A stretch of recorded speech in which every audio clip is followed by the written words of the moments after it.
Regardless of your definition of a leader, they have goals. Goal setting is normal encouraged behavior, reinforced by years of accomplishments. The goals some leaders set are riveting, but it is more interesting when leaders stop pursuing a goal, or rather should cease, but continue at a significant loss. The Concord fallacy was named in 1976 by two biologists studying mate desertion rates.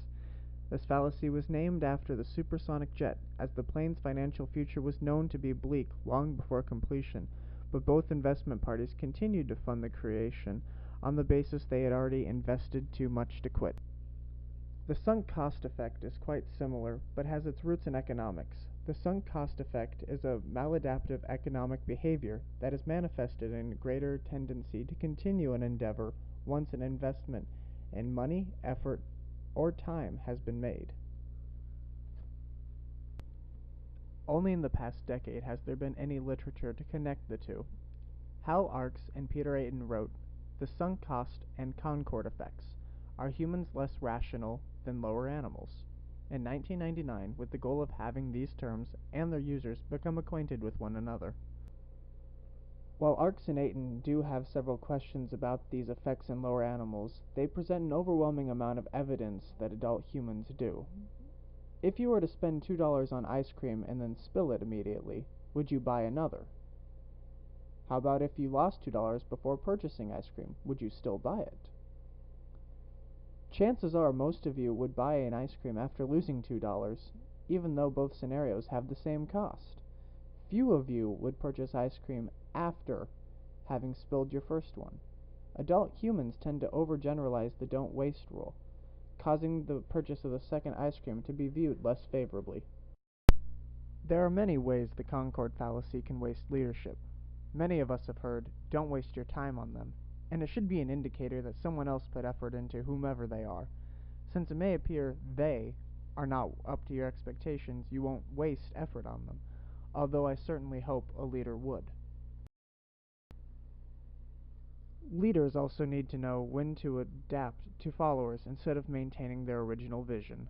Leadership is interested in the common goal. Certainly this is with some compromise, and even more so if leadership is a process.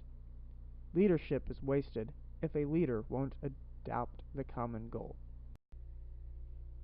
The sunk cost fallacy is due to the inability to segregate prior losses from the current decision as to whether the incremental benefits outweigh the incremental costs. To justify what they have already done, or perhaps to appear to be consistent, they continue to pursue their initial course of action, thereby honoring their sunk cost. Past investment predicts future benefits is a serviceable substitute for the normative rule. However, this simple rule fails in precisely those circumstances in which additional resources do not result in an increase in future benefits. The inability of humans to identify such situations beforehand is the reason the sunk cost fallacy occurs. An optimum decision strategy is incomplete without reference to the costs and other constraints relevant to its use. The normative rule, contradicted by both the Concord fallacy and the sunk cost effect, is that only the incremental costs and benefits of the current options should influence one's decision. High relationship styles of leadership should overlook the Concord fallacy and the sunk cost effect, as relationships have extreme importance in past history. Because of this, the incremental gains from a decision in a relationship should be overlooked, as the past is important.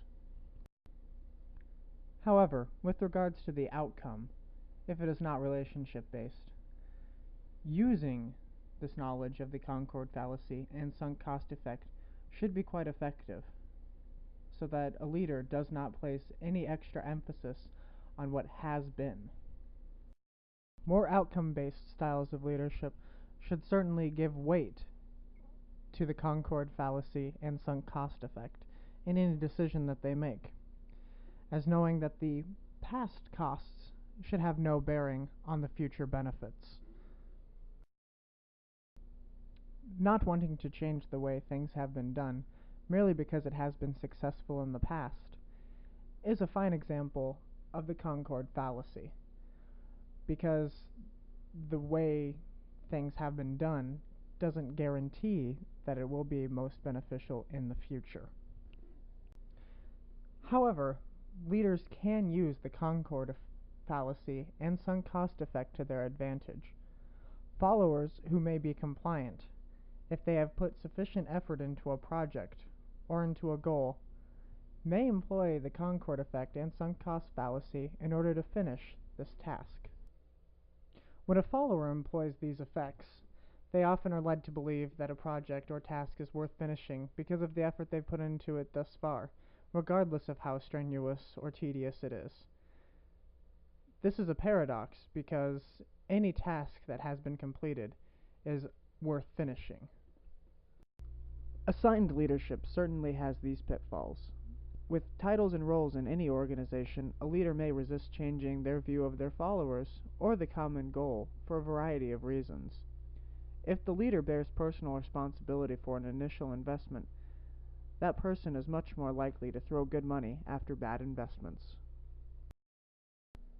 Emerging leaders, while not immune to the Concord fallacy and sunk cost effect, are certainly less likely to engage in those practices, as they have their own way of doing things and have risen through, whether it be from merit or from relationships. Leaders need to be aware of the Concord fallacy and sunk cost effect, because it goes against the very principle of leaders being agents of change.